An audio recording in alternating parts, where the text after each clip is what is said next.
Que se passe-t-il pour les serviteurs infidèles qui meurent sans reconnaître Allah comme leur Seigneur?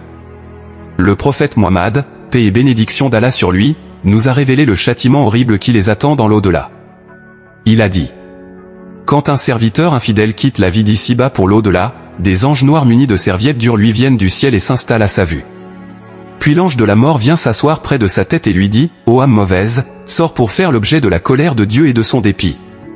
L'âme se disperse alors dans son corps, mais on l'arrache de force en déchirant les veines, comme une brosse en fer que l'on retire de la laine mouillée. L'ange de la mort la prend et les autres anges s'en saisissent tout de suite et l'enveloppent dans leurs serviettes, d'où se dégage l'odeur la plus nauséabonde sur terre. Il remonte avec cette âme et chaque fois qu'il passe près d'un groupe d'anges, ceux-ci demandent: quelle est cette mauvaise âme? Ils répondent: c'est un tel, fils d'un tel, en employant les noms les plus désagréables dont on l'appelait ici-bas, et ce jusqu'à ce qu'ils arrivent au ciel le plus bas. Puis ils en demandent l'ouverture, mais ne l'obtiennent pas.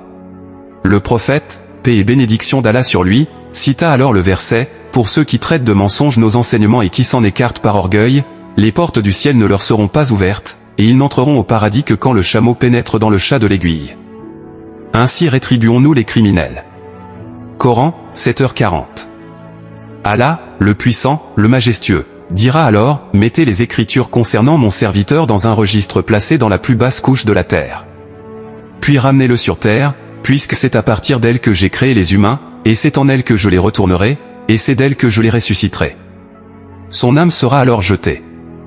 Le prophète, paix et bénédiction d'Allah sur lui, récita ensuite le verset: soyez exclusivement acquis à la religion d'Allah, ne lui associez rien.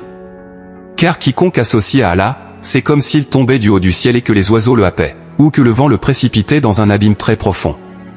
Coran, 22h31.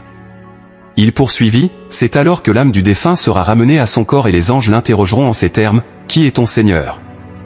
Eh bien, je ne sais pas quelle est ta religion. Eh bien, je ne sais pas, une clameur dira depuis le ciel: préparez-lui un lit et des vêtements en enfer. Ouvrez-lui une porte débouchant sur l'enfer. Chaleur et vent brûlant lui viendront de là et sa tombe sera rétrécie de sorte que ses côtes se croiseront. Puis un homme au visage désagréable, aux vêtements désagréables et à l'odeur nauséabonde lui dira: sois assuré que ce jour est le mauvais jour qui t'était promis. Qui es-tu, puisque ton visage présage du mal? Demandera-t-il. Je suis ta mauvaise œuvre. Maître, ne fais pas venir l'heure, dira le mécréant. Que Allah nous protège contre le châtiment du feu de l'enfer. Abonnez-vous pour plus de contenu sur l'islam et la foi.